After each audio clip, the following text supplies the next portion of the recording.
¿Cómo están? Bienvenidas, bienvenidos a un nuevo capítulo con Ojo Clínico, este espacio que hacemos desde el canal de la Universidad de Chile, Uchile TV, para todos ustedes a través del 11.2 en la señal digital. Bienvenidos a este nuevo capítulo. Vamos a estar analizando un interesante tema, cómo ha impactado la pandemia en las mujeres. Vamos a estar hablando con dos interesantes invitadas en este programa. Si usted se perdió por casualidad alguno de nuestros capítulos y quiere revivir alguna de nuestras entrevistas, puede hacerlo a través de la cuenta de la Universidad de Chile en YouTube. Ahí puede usted revisar, ¿cierto?, los capítulos que hemos tenido, los otros temas que hemos estado abordando ya durante los últimos meses, durante esta pandemia, siempre enfocados en entregarles a todos ustedes la información, las herramientas y todo el contenido, ¿cierto?, a través y en voz de nuestros y nuestras especialistas. Recuerden también que tenemos un correo, está apareciendo en pantalla ahí también nuestras redes sociales para que ustedes se comuniquen, canal uchiletv@uchile.cl, para que nos escriban,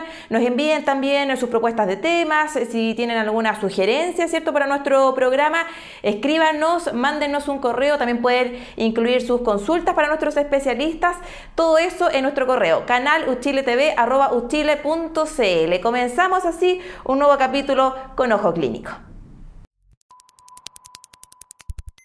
Como es habitual, comenzamos revisando un panorama de las principales cifras en nuestro país, aquellos anuncios también que se hicieron durante los últimos días. Comenzamos con los casos nuevos en nuestro país. En promedio se han registrado 702 casos nuevos, ¿cierto?, durante la última semana. También los casos activos. Actualmente son más de 4.500 los casos activos de coronavirus en Chile, y también la positividad alcanza un 1%. Lo reiteramos, ¿cierto? Hacemos el llamado semana a semana en este espacio con Ojo Clínico a que hay que mantener las medidas de autocuidado, el uso de mascarillas, el distanciamiento social y también el lavado constante de manos, porque si bien las cifras están bastante controladas en torno a esta pandemia en nuestro país, es importante seguir cuidándonos para erradicar, si es posible, completamente, ¿cierto?, esta pandemia que ha complicado al mundo entero durante el último año y medio. Hubo anuncios también importantes, nuevo plan paso a paso, lo veíamos a inicio de esta semana, la subsecretaria Paula Daza,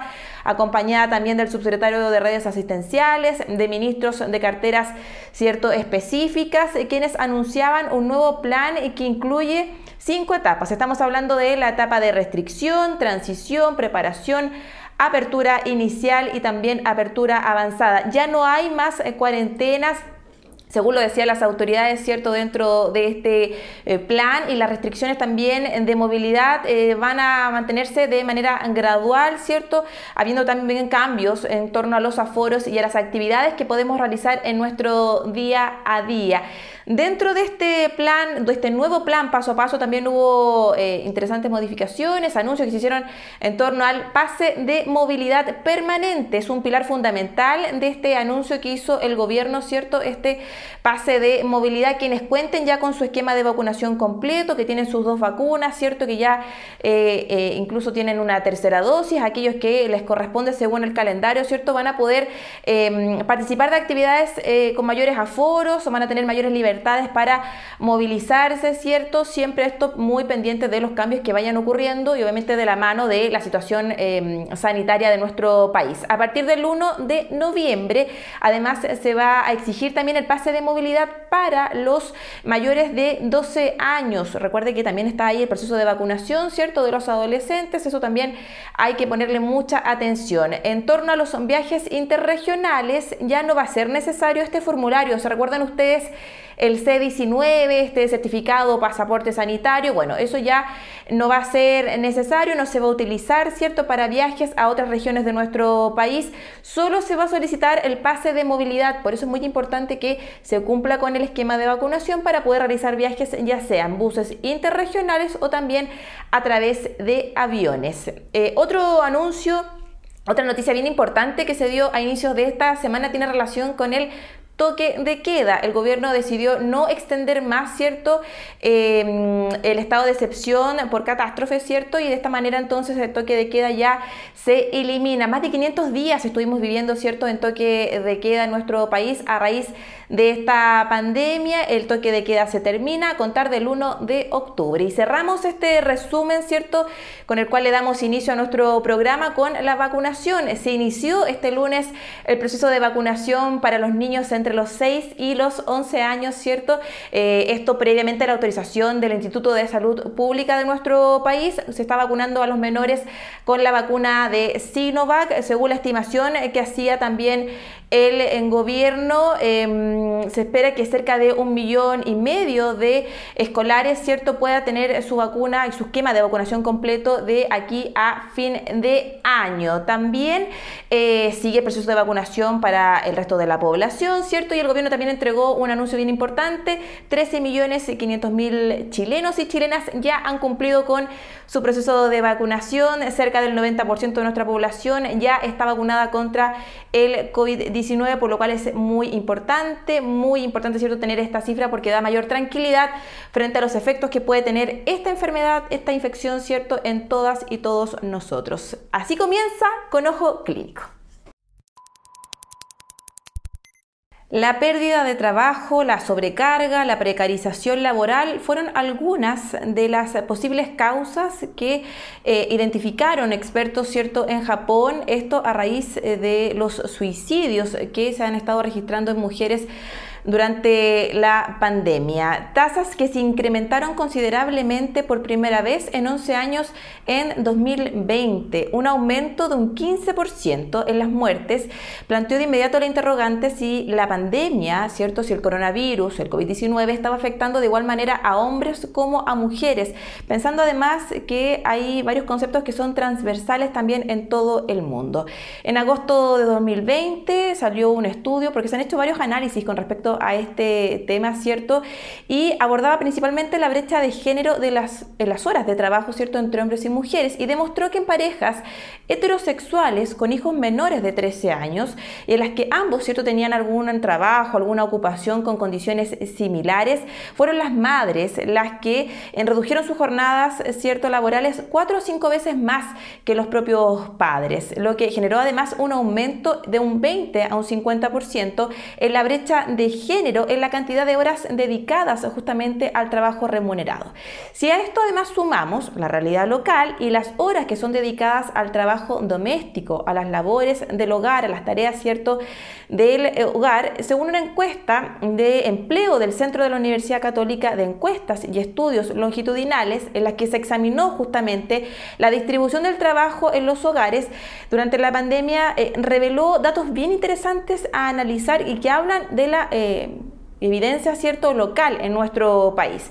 Reveló que el 38% de los hombres en la familia habían dedicado 0 horas, sí, escuchó bien, 0 horas a las labores domésticas. Estamos hablando a la limpieza del hogar, a la preparación de alimentos, ¿cierto?, a las tareas que se hacen en cualquier casa día a día.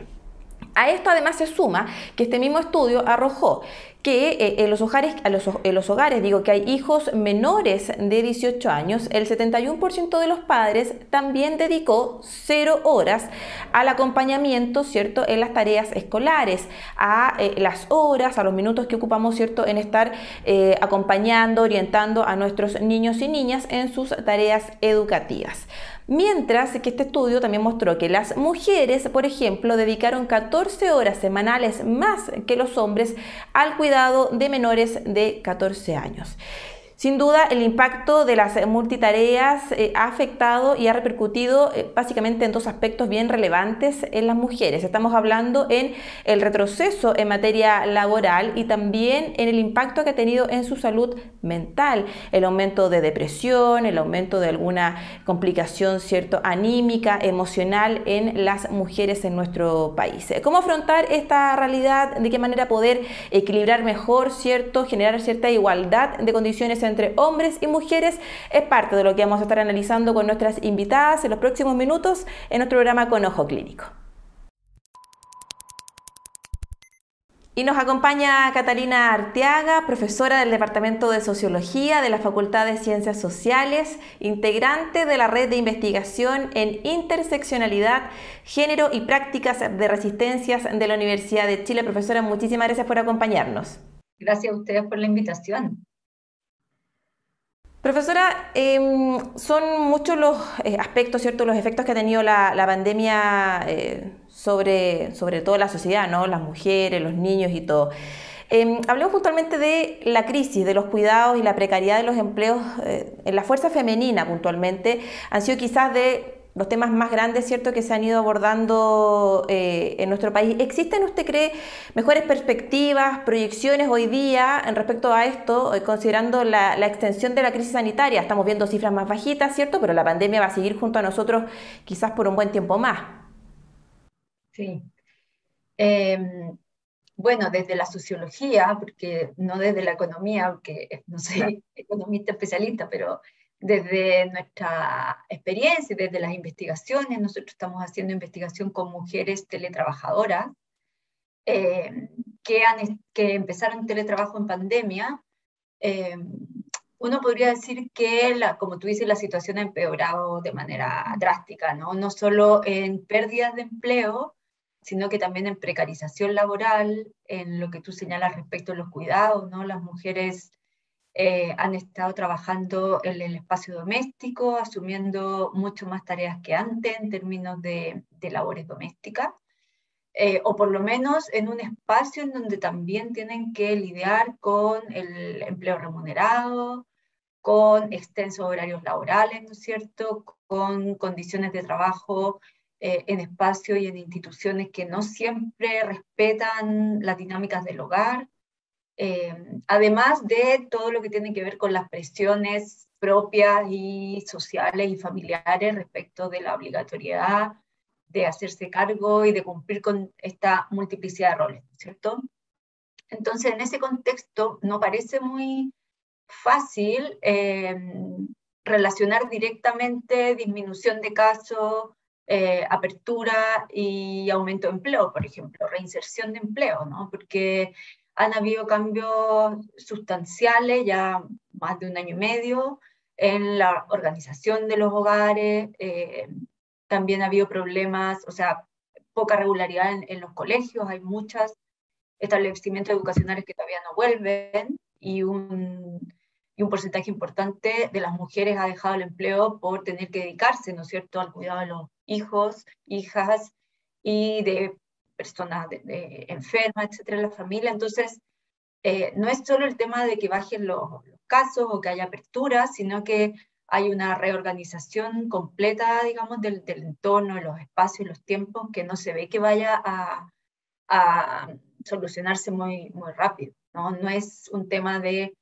ya hay pandemia y entonces las mujeres se quedan en la casa, sino que había un cambio estructural importante respecto a, tanto en términos macroestructurales, ¿no?, de la economía, pero también mucho en términos domésticos y privados, con una gran presión sobre las mujeres.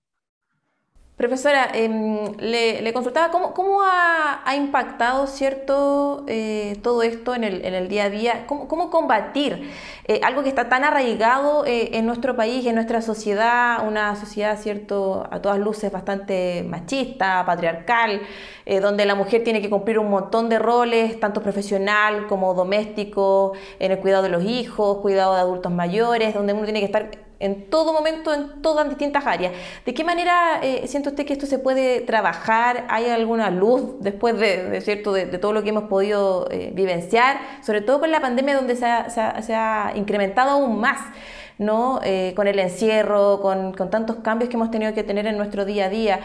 ¿Siente usted que se puede combatir de alguna forma toda esta inequidad de género que se da muchas veces?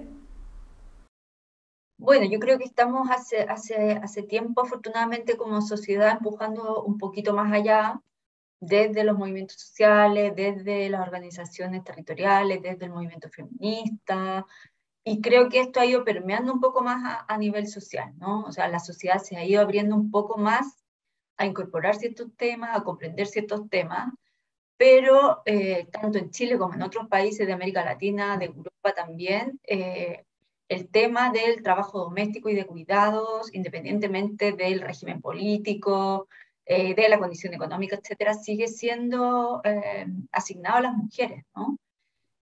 Y los países o las sociedades que han hecho cambios en ese sentido ha sido con la incorporación de distintos actores sociales en esa búsqueda, digamos, en la búsqueda de la corresponsabilidad, por ejemplo, desde el Estado, a partir de políticas de cuidado y de asumir como sociedades que el tema de los cuidados no es un tema de las mujeres, ni de los hombres, ni de la familia, es un tema de la sociedad.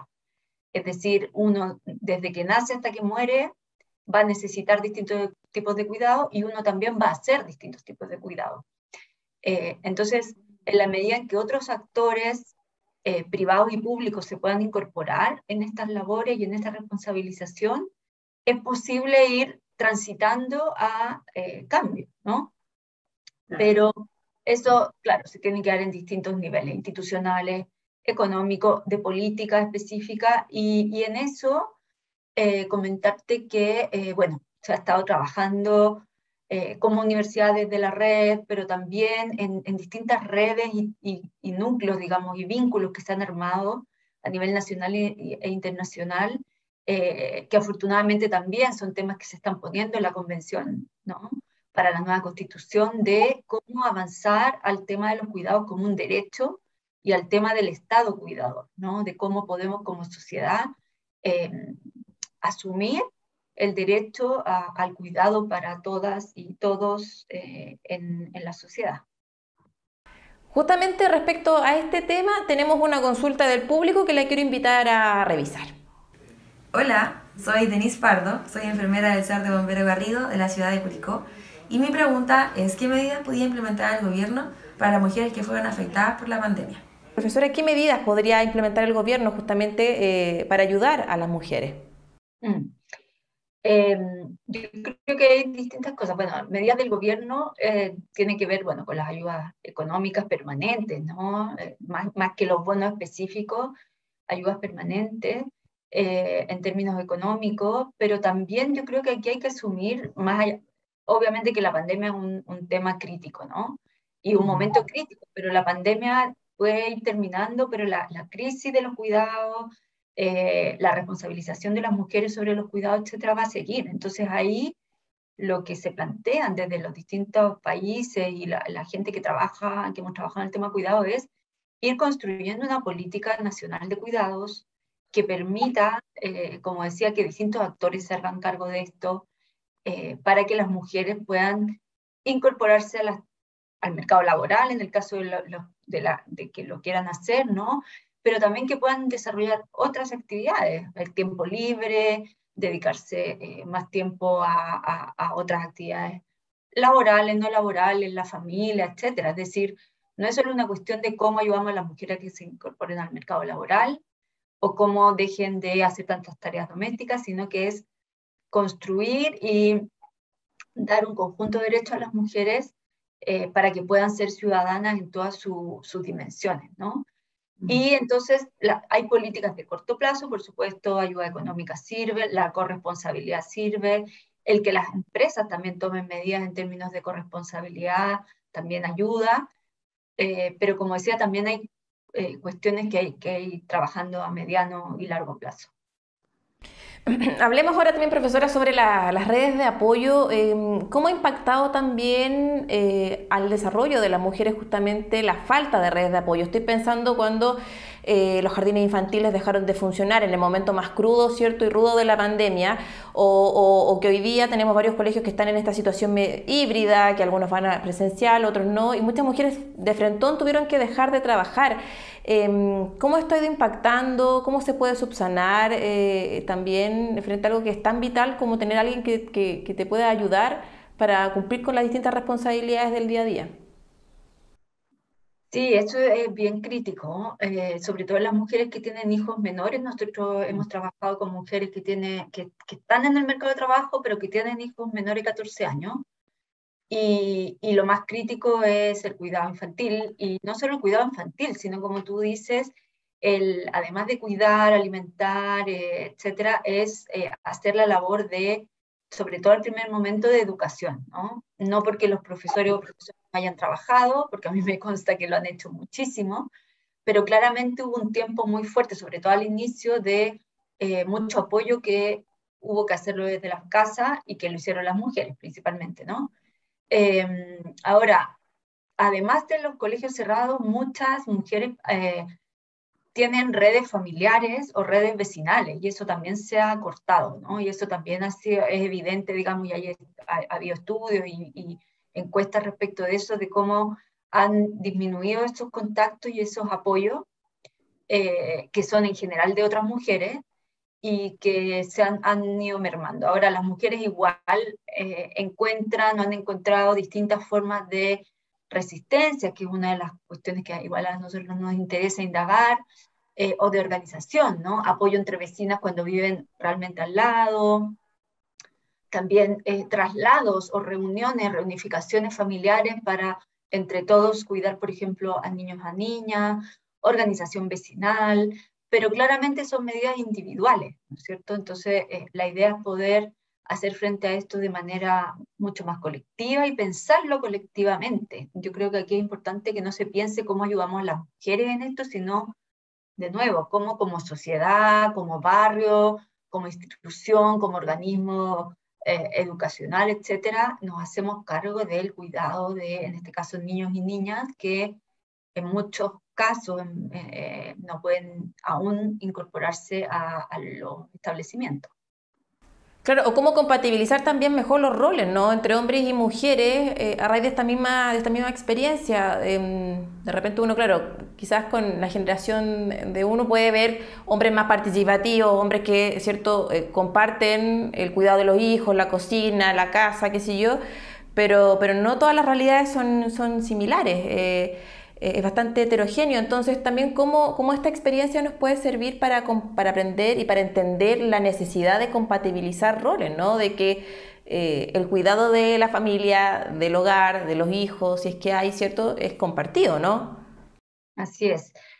Bueno, sabemos también que uno de los, por ejemplo, el tema de las licencias parentales, ha sido muy poco usado por los varones, ¿no? Pero ahí también es importante lo que decía además de la relación de pareja, ¿no? Eh, y el vínculo, digamos, y las negociaciones o conflictos que puedan haber en ese espacio, que son importantes y que hay que darlas, digamos, cotidianamente para poder usar espacios, abrir espacios y que el otro, en este caso la pareja, pueda incorporarse, ¿no es cierto? Pero también pasa por políticas de las empresas, del establecimiento y también estatales, ¿no? O sea, si en las empresas, por ejemplo, no hay una cultura que incorpore esta idea de que los hombres también deben cuidar a los hijos, de que no es solo responsabilidad de las mujeres, políticas estatales que incentiven la corresponsabilidad, etcétera, todo eso ayuda y es necesario para esta responsabilidad más colectiva, ¿no? Pero sin duda que es importante que los hombres o las parejas se incorporen en este cuidado de los niños y niñas pequeños. Y quizás también por la realidad que está viviendo nuestro país, ¿cierto? Que veníamos de un proceso social bien importante antes de la pandemia, estamos hoy día con el trabajo relevante, importante que está haciendo la convención, estamos a puertas también de una elección presidencial. ¿Cómo estos temas cree usted deberían ser abordados, ¿no? Lo laboral, lo familiar, la construcción de una sociedad, ¿cierto?, la próxima constitución de nuestro país, donde los roles ahí, ¿cierto?, también estén definidos, estén compartidos. ¿Siente usted que esto podría ser también una oportunidad para Chile, para la sociedad en general, ¿cierto?, de abordar estos temas, estas temáticas que han quedado al descubierto, se han evidenciado y potenciado con la pandemia y que tenemos una oportunidad, ¿cierto?, de abordarlos ahora?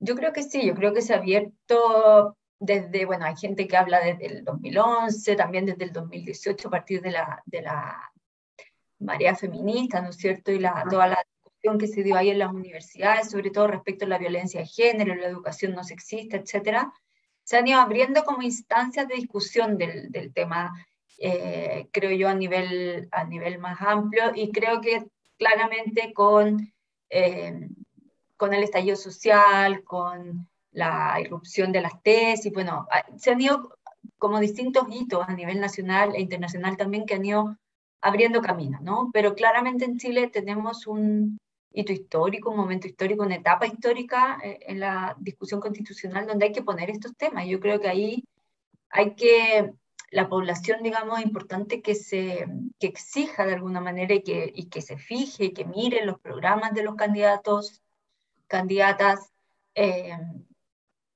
lo que señalen específicamente, por ejemplo, respecto de los cuidados, por ejemplo, respecto de los roles de género, por ejemplo, respecto de los temas de violencia, de equidad, etcétera. No son temas menores, son temas estructurales y donde hay propuestas muy distintas. Hay propuestas muy distintas que piensan además un país de manera distinta. Entonces, a mí me parece que eso es muy relevante respecto de la opción que uno elija en términos de quienes están por realmente hacer reformas y transformaciones más profundas, ¿no? Para poder llegar a cambiar estas estructuras que, como tú señalas, también son históricas, socioculturales, se reproducen y que es importante empujar hacia eso. Y para eso hay que hacerlo desde el Estado también.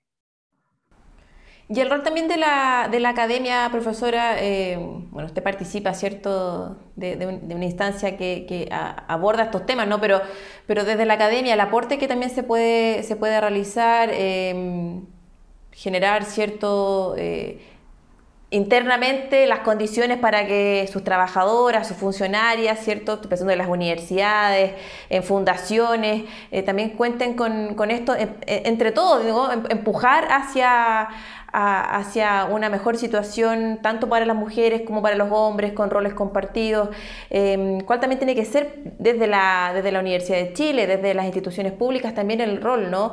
De qué manera se tienen que abordar estos temas y ir dando el ejemplo, ¿no? Y entregar material también que pueda ser de ayuda para las mujeres que de repente no tienen tanto acceso a información o no saben cómo canalizar sus inquietudes.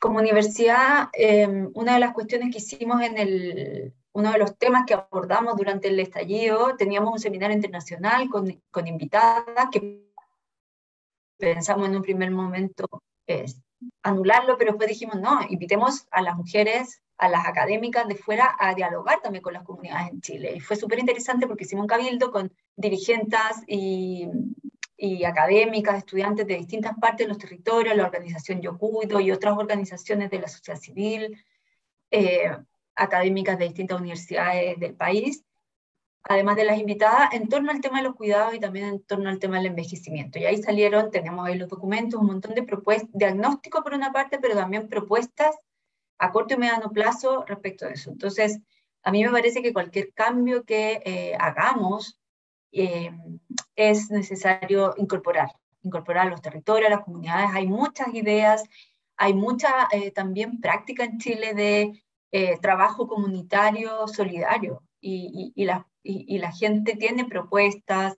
Entonces, también hay que pensar en un trabajo para este tipo de cambio articulado academia, territorio, instituciones, etcétera.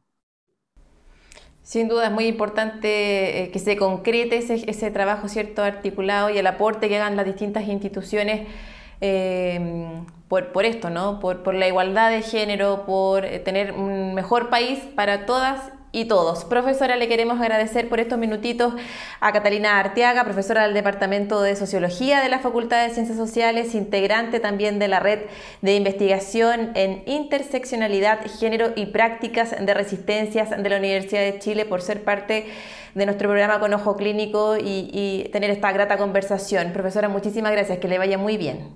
Gracias, que esté muy bien. En Con Ojo Clínico hemos abordado las consecuencias, ¿cierto?, que ha tenido esta pandemia en los pacientes, en aquellos que han estado más complicados, ¿cierto?, y han generado una infección más grave. ¿Cuáles son las consecuencias en los pacientes que han estado intubados? Bueno, la fonoaudióloga del Hospital Clínico de la Universidad de Chile, Daniela Pincheira, nos entrega algunos detalles sobre esta realidad que enfrentan quienes han podido salir adelante luego de una situación bien compleja con respecto al COVID-19. Veamos el siguiente video. video. Se afecta la alimentación oral, la fonación, la voz y la comunicación, ya que este tubo, en el momento que entra a la UCI, ponen un tubo que pasa por toda la zona orotraqueal, pasando por las cuerdas vocales, manteniendo estas cuerdas vocales en abducción completa permanentemente, y este tubo presiona la lengua. Por lo tanto, esa persona ya no se puede alimentar por boca, sino que tienen que poner una sonda nasoenteral y desde ahí alimentarse a través de una alimentación enteral, ya sea una sonda nasogástrica, sonda nasoyeyunal, y ahí empieza la rehabilitación en el momento como de la prevención. O sea, tenemos que mover este tubo porque el tubo causa lesiones en la lengua al presionar constantemente. Y esta abducción completa hace que las cuerdas vocales no funcionen bien, se inflamen y se hagan heridas. Entonces, desde ahí empieza la prevención. Luego, si el paciente logra salir con vida de ese estado, estando en la UCI, empieza la rehabilitación de la fonación, de la ilusión, de la comunicación. Tenemos que hacer tableros de comunicación ya que no pueden hablar, algunos están obviamente mucho tiempo con afonía completa, entonces tenemos que hacer unos tableros de comunicación y después de eso, si es que todo funciona muy bien, empezamos la rehabilitación de la dilución propiamente tal, ya que la dilución tiene varias etapas y aquí es donde empieza un problema que la gente no ha tomado en conciencia aún, que es que cuando están los parámetros inflamatorios tan en alza, las personas persisten con el delirium, con este síndrome confusional agudo, que en personas, siempre esto se ha visto en personas mayores, pero hoy en día se ve en las personas más jóvenes. El delirium puede incluso persistir hasta 2 años.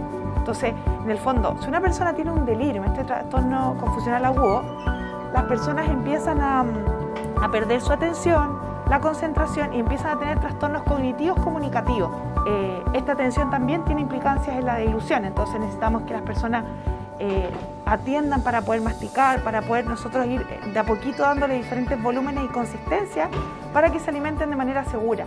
Entonces este acto, porque nosotros en Latinoamérica el acto de la alimentación oral es súper social, o sea, todo se hace en torno a la comida, las celebraciones. Entonces tener una persona que se rehabilita del COVID, que ya se salva, esa persona puede estar muchos meses con papilla, con líquidos con espesante y en rehabilitación tanto de la voz, de su comunicación y de la dilución por mucho tiempo después.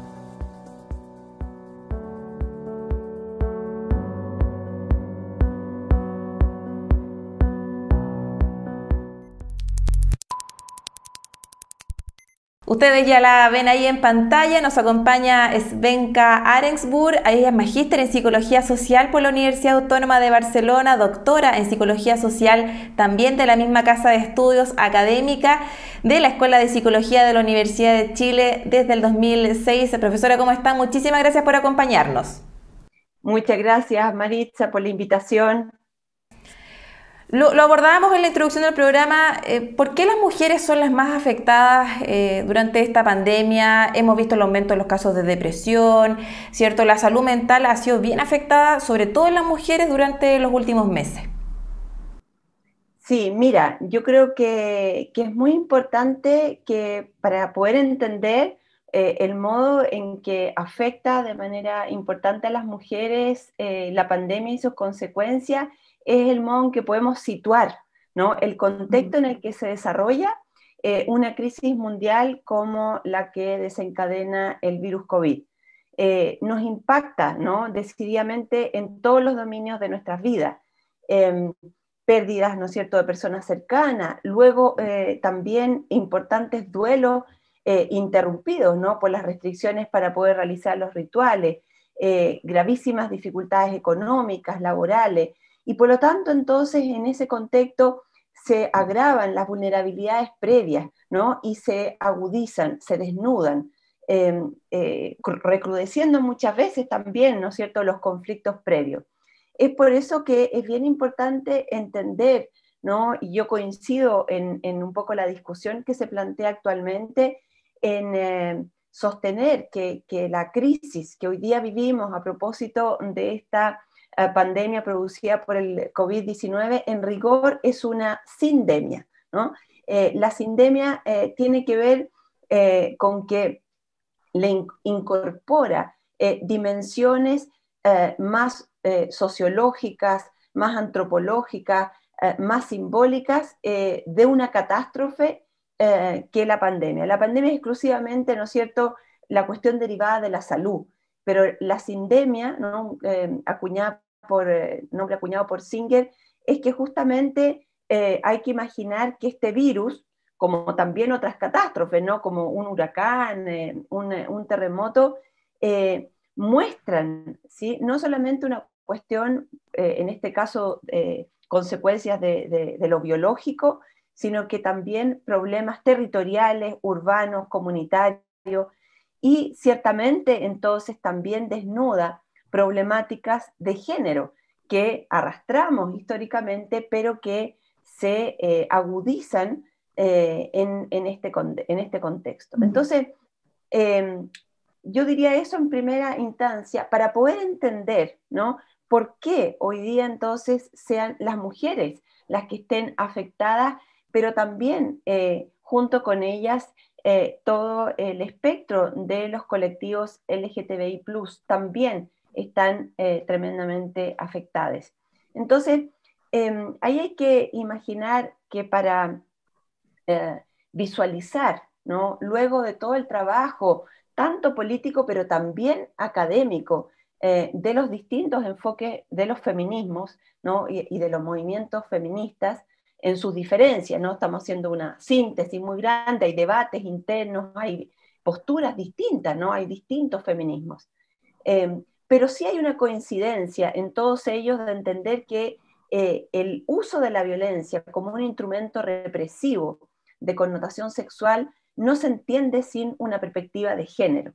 Y entonces cuando hablamos de género, lo que estamos diciendo en general, ¿no es cierto?, son apuntar a pensar que tenemos maneras de socializar a las personas a partir, ¿no es cierto?, del binarismo femenino y masculino, y eso de alguna manera gobierna nuestras vidas, tanto personales, subjetivas como sociales, ¿no? Entonces, de alguna manera tenemos que imaginar que nuestra cultura está plenamente generizada, como se llama, nuestros cuerpos, nuestro lenguaje, nuestro pensamiento y ciertamente nuestras relaciones interpersonales. Entonces, bajo ese contexto, ¿no?, para entender un poco dónde estamos situados, efectivamente, ¿no?, esta catástrofe devenida del COVID-19 con consecuencias que vamos a, ¿no es cierto?, estamos viviendo ahora, ¿no es cierto?, desde hace un año, más de un año y medio ya, pero que de alguna manera va a seguir teniendo, ¿no?, consecuencias en los años que siguen. De una parte, claro, tiene que ver con una cierta desnudar que lo que aspirábamos nosotros de nuestra sociedad igualitaria, ¿no?, en términos de género, de la salida de las mujeres, ¿no es cierto?, al trabajo, de la democratización, ¿no?, de los distintos campos de relación en base a género, bueno, no era tal. Y todas las restricciones de movilidad que ha significado la pandemia, o la sindemia en este sentido, ¿no?, como lo hemos calificado antes, ha mostrado que hay una desigualdad abismante en las tareas de cuidado y las responsabilidades domésticas. Hay varios estudios, sí. Sí, a raíz de eso mismo que usted está planteando, ¿cierto? Si tuviéramos la posibilidad de identificar qué factores son los que están repercutiendo hoy en el contexto pandemia, ¿cierto? La salud mental de las mujeres, esta desigualdad que usted plantea, esta responsabilidad por las labores domésticas, seguir respondiendo como profesionales, el cuidado de los niños, el cuidado de adultos mayores, un sinnúmero, ¿cierto?, de factores. ¿Cuáles son a su juicio los más preponderantes, ¿cierto?, que estarían afectando en la salud mental, emocional de las mujeres? Claro, hay que, digamos, uno podría decir que en un contexto más de análisis más macro, ¿no?, más sociológico, uno lo primero que ve, ¿no?, lo más evidente y que nos ha calado muy hondo en nuestro país, ¿no?, pero también en Latinoamérica y en el mundo, es que las consecuencias del confinamiento que ha generado el COVID ha traído incremento del desempleo. Y aquí, ¿no es cierto?, hay aquí una cuestión bien importante, porque los empleos más afectados son los empleos informales. Sobre todo en Sudamérica eso es muy potente. Y hay que poner atención a eso, porque la mayoría, ¿no?, de las personas que trabajan de manera informal son mujeres, ¿sí?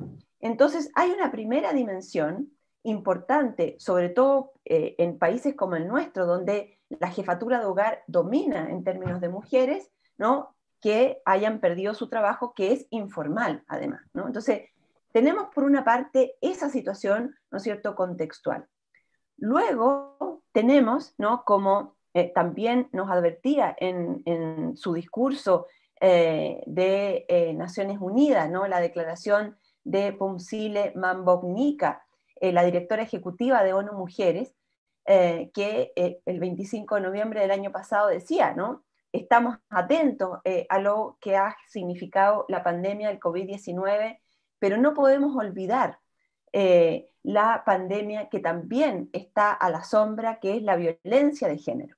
Y entonces también tenemos otro aspecto, ¿no?, muy problemático, que en un contexto de concentrarnos en la vida del hogar, por lo que ha significado, ¿no es cierto?, el confinamiento, también en esa situación aumenta y estamos en mayor riesgo de recrudecimientos de violencia de género en la pareja, donde de manera muy, ¿no es cierto?, mayoritaria domina ese fenómeno tan dramático en relación a la afectación en las mujeres. Entonces tenemos por una parte una situación de contexto muy compleja, laboral, una situación, ¿no es cierto?, un fenómeno que nos atraviesa, ¿no?, dramáticamente, que es la violencia de género en la pareja, y en tercer lugar, este desequilibrio de la responsabilidad de los cuidados en nuestra sociedad, algo que debiéramos ya tener, ¿no es cierto?, hace muchas décadas solucionado en términos de una sociedad del cuidado y de las labores reproductivas que fuera, ¿no es cierto?, distribuido entre hombres y mujeres, y que lamentablemente eso no es así, y las mujeres nos dedicamos de manera más dominante al cuidado de personas enfermas, mayores, a la crianza de niños, niñas y adolescentes, y también todo lo que tiene que ver con las labores de cuidado en términos profesionales. La mayoría de las personas que están en labores de cuidado en el COVID son mujeres. Las personas que están, ¿no es cierto?, en el mundo de la salud en primera línea son mayoritariamente mujeres, son disciplinas que se llaman feminizadas. Entonces tenemos, ¿no?, elementos de estresores, ¿sí?, muy grandes, que finalmente hacen que se desencadenen situaciones muy complejas a nivel, digamos, de la salud mental individual, pero también que repercute en la forma, ¿no es cierto?, de interacción y ciertamente, por supuesto, de cuidado. Hay que imaginar, ¿no es cierto?, que así como lo vemos en este imaginario que conocemos, ¿no?, de los aviones, ¿no?, decir, bueno, primero, ¿no es cierto?, te pones tú la mascarilla de oxígeno. Y después ayudas al que está al lado, claro. Exacto, y después ayuda al que está al lado, porque si el que cuida, ¿no?, y ayuda a otro está mal, entonces no hay posibilidad de cuidar a nadie. Entonces, esa situación es la que se hace urgente y genera, ¿no?, un segundo desastre, más allá del COVID, de un sistema social del cuidado, ¿no?, que también está en una tremenda crisis. Profesora, ¿de qué manera se pueden manifestar estas presiones? Estoy pensando de todo lo que han tenido que vivir las mujeres en el último tiempo, ¿cierto?, que es algo que es culturalmente, socialmente, es algo que está intrínseco, ¿no?, y que debería cambiar. Pero ¿de qué manera se manifiestan estas presiones? Bueno, aumento de depresión, lo veíamos también en la introducción del programa, hablábamos de lo que estaba pasando en Japón particularmente, donde también hubo un importante aumento en los suicidios, que es un tema que tampoco se aborda mucho, ¿cierto?, que generalmente se rehuye de ese análisis, pero ¿de qué manera uno podría evidenciar qué síntomas pueden aparecer? ¿De qué manera también las redes de apoyo tienen que contribuir a ayudar, ¿cierto?, a orientar a esa mujer que puede estar sobrecargada tanto laboralmente, profesionalmente, como además en su vida personal, al cuidado de los hijos, de una madre, de un abuelo, etcétera? Sí. Mira, han habido, digamos, diversos estudios e investigaciones relativos a salud mental, tanto en Chile como a nivel de la región latinoamericana y en el mundo. Y más o menos coincide, ¿sí? En que lo primero es que más o menos el 47% de las personas encuestadas señala que su bienestar subjetivo o bien su salud mental ha empeorado durante el confinamiento. Eso, ¿no es cierto?, es una constatación, una evidencia de que el confinamiento afectó, ¿no es cierto?, a la población en un sentido transversal. No obstante, para el caso de mujeres, pero también para los colectivos LGTBIQ+, es mucho mayor, ¿no? Desde el 58% de los consultados plantea que su estado de ánimo ha empeorado, e incluso un 70% declara sentirse mal, ¿no? Durante la pandemia. Entonces, esos elementos son importantes porque no se distribuye normalmente, digamos, en la población. Hay, ¿no?, una inclinación en las mujeres y en población LGTBI a haberse empeorado, ¿no?, en este contexto. Entonces la pregunta es, ¿por qué?, ¿no es cierto?, y qué hacer frente a ello. Y evidentemente lo que vemos es que, claro, las personas dedicadas, ¿no?, a labores de cuidado, o, ¿no es cierto?, en el caso de colectivos LGTBI, donde a lo mejor el confinamiento tuvo que realizarse en entornos domésticos donde se reciben, ¿no es cierto?, reproches por sus opciones, ¿no?, de expresiones de género. De alguna manera, en esos casos está asociado muchas veces situaciones, ¿no?, de mayor ansiedad y depresión, o sentir, ¿no es cierto?, inclinación a sufrir mayor violencia psicológica por parte de integrantes del grupo familiar. Bajo ese contexto, entonces, una de las cuestiones bien importantes que nosotros tenemos que considerar es que, lamentablemente, el espacio doméstico, el espacio, ¿no?, de la familia, no necesariamente es un espacio seguro, ¿no?, de protección para toda la población. Y entonces, con mayor razón, se hace relevante, necesaria frente a situaciones catastróficas como lo que estamos atravesando por esta, ¿no es cierto?, pandemia del COVID, es la lógica de la cohesión social, la importancia de las redes comunitarias, el contar, ¿no?, con redes y generar dispositivos de política pública territoriales, de los espacios, ¿no es cierto?, locales, que puedan promover la alianza, el acompañamiento, la conexión, ¿no?, telefónica, para mantener ese lazo, ese vínculo, más allá del espacio doméstico, que muchas veces no es seguro para las personas, ¿no? En este contexto. Y lo otro, efectivamente, es cómo damos una mirada mucho más contundente de política pública, de iniciativas, ¿no es cierto?, locales, respecto de avanzar, de resolver socialmente los cuidados. Los cuidados ya no pueden depender de una persona, ¿no? Tienen que ser, ¿no?, definidos a partir, digamos, de un registro más institucional. Esos son elementos fundamentales. Ahora, en términos personales, por supuesto que ahí, ¿no es cierto?, es necesario pensar en el apoyo a nivel de salud mental. Sabemos que la institucionalidad en atención de salud mental y psicológica a nivel individual y grupal está hoy día a tope, ¿no? Es decir, ha aumentado muchísimo la demanda de atención, de apoyo, de acompañamiento a nivel transversal en términos etarios, ¿no? Tenemos niños, niñas, adolescentes, jóvenes, adultos jóvenes, adultos de mediana edad y de tercera edad también, ¿no es cierto?, con alta demanda de acompañamiento. Y ciertamente tenemos que avanzar a pensar que el abordaje de la salud mental no puede tener exclusivamente un enfoque individual. Tenemos que mirar la salud mental desde lo cultural, desde lo social, desde lo institucional, desde lo colectivo, y no solamente, digamos, una atención de uno a uno. Profesora, le quiero invitar ahora a que respondamos una consulta que nos llega desde San Fernando.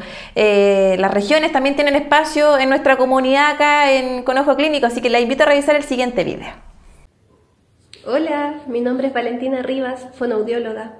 ¿Es posible que los efectos en la salud mental de las mujeres de nuestro país se mantenga a largo plazo? Ahí estaba la consulta que nos hacía Valentina sobre los efectos a largo plazo. ¿Qué podríamos contestarle a esta ciudadana que nos mandó su consulta desde San Fernando? Sí, bueno, por eso yo quise partir hoy dando un contexto más general de trabajar la sindemia desde un enfoque de crisis, de entender esto como una catástrofe, porque eso nos ayuda muchísimo para poder situarnos, ¿no?, en el fenómeno de las consecuencias en mujeres, población LGTBI, es decir, entender las consecuencias de esta sindemia con una perspectiva de género, pero incorporando también este enfoque de crisis. Y si nosotros lo incorporamos, entendemos que ninguna crisis es eterna. Siempre las crisis terminan, ¿no? El gran desafío es si terminan bien o terminan mal. Sabemos, ¿no es cierto?, que las crisis pueden terminar mal. Quienes han tenido, ¿no es cierto?, dificultades de pareja, en fin, uno puede resolver bien eso o lo puede resolver muy mal.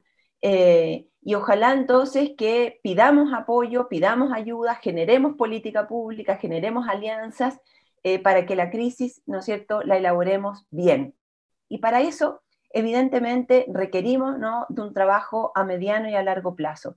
Las crisis tienen, ¿no es cierto?, un pic de situación de demanda, de sentirnos, ¿no?, como personas, como seres humanos, que no tenemos las herramientas, ¿no?, para superarlo, y en ese momento requerimos especialistas, requerimos apoyo técnico que puedan, ¿no es cierto?, dar ese soporte, ¿no?, ese acompañamiento. Pero la idea es que ese soporte y ese acompañamiento logre lo antes posible devolverle, ¿no?, las capacidades, las competencias, los recursos que cada una de las personas, grupos y comunidades tienen, ¿no?, para entonces desde ellos mismos reactivar esos recursos y buscar, ¿no es cierto?, las soluciones que sean más situadas, más pertinentes a su cultura, a su modo de vida, a su situación. Es por eso tan importante, ¿no es cierto?, la lógica que puede haber, ¿no es cierto?, en una región como en San Fernando, cuáles son los elementos que tenemos ahí, las organizaciones sociales, territoriales, que pueden ir apoyando, ¿no?, a mujeres que han estado en esta crisis para acompañarla y luego, ¿no es cierto?, generar los propios recursos para ir avanzando. En ese sentido, una crisis siempre va a tener secuelas, ¿no es cierto?, a corto, a mediano y a largo plazo, pero la idea es que eso, ¿no es cierto?, lo vamos elaborando en conjunto para finalmente reconstruir una nueva forma de vida que sea digna, que sea, ¿no es cierto?, enriquecedora, pero evidentemente con una crisis de esta envergadura siempre va a haber un antes y un después. Hay un quiebre de lo que creíamos que valía la pena, de lo que creíamos que era lo importante y que cambian nuestras prioridades respecto de lo que nos ha pasado, y ojalá que sea una oportunidad para que justamente considerando de manera tan importante como ustedes han puesto hoy día, incorporar la perspectiva de género, la situación de las mujeres en esta, ¿no es cierto?, sindemia, cómo eso sea una oportunidad para también buscar, ¿no?, vías y formas, ¿no?, de resolver lo que también arrastrábamos previamente en desigualdad y en violencia. Así, y me quedo también con lo que usted nos comentaba, ¿cierto?, de la cohesión social, redes comunitarias, que haya políticas públicas también territoriales, locales. Nos llegó una consulta desde regiones, ¿cierto?, lo importante también y los cambios que hay que hacer a raíz de esta pandemia, preocuparnos del que está al lado, ¿cierto?, si es hombre, si es mujer. Sí, da lo mismo. Lo importante es vivir en comunidad, ¿cierto?, y generar lazos y redes. Le queremos agradecer, Svenka, por estos minutos, por acompañarnos en nuestro programa y abordar este tema que es tan interesante. Muchas gracias, Maritza, a ustedes, y bueno, saludar a todos quienes están recibiendo este trabajo. Muchas gracias. La vamos a invitar nuevamente, que esté muy bien, muchas gracias. Estamos ya llegando al final de nuestro programa, sin duda un programa especial abordando ciertos temas bien relevantes como lo es las diferencias, las desigualdades de género que también ha tenido como repercusión esta pandemia. Hablábamos con las invitadas a nuestro programa hoy día sobre lo que hay que hacer, generar mayor cohesión social, ¿cierto? Redes de apoyo comunitarias, políticas públicas contundentes que apunten también a los territorios y a lo local. Son varios los efectos que ha dejado la pandemia en las mujeres, consecuencias, ¿cierto?, en pérdidas de trabajo, sobrecarga también, no solo en el ámbito laboral, sino que también en el ámbito familiar, con el cuidado de menores, el cuidado de adultos mayores, y que muchas veces eso también ha generado complicaciones en la salud mental de las mujeres de nuestro país y también, por qué no decirlo, del mundo entero, ¿cierto?, a raíz de esta pandemia. Lo abordaba nuestra invitada, ¿cierto?, Svenka. Ella planteaba de que estamos viviendo una sindemia, porque en el fondo son muchas las enfermedades que están afectando y no solo es una catástrofe que hay que mirarla desde el punto de vista sanitario de la salud, sino que también desde un contexto social. Son temas que abordamos en nuestro programa Con Ojo Clínico. La idea es plantearlos, ¿cierto?, y que usted también siga analizando, conversando, discutiendo sobre las distintas aristas que ha dejado la pandemia en nuestro país. Como siempre, dejarlos muy invitados y invitadas para que sean parte de esta comunidad que hacemos semana a semana, todos los jueves, día de estreno a las 20 horas y también los martes en la repetición de nuestro programa. Sigan la compañía de Uchile TV, una muy buena señal para todos y todas. Nos reencontramos la próxima semana.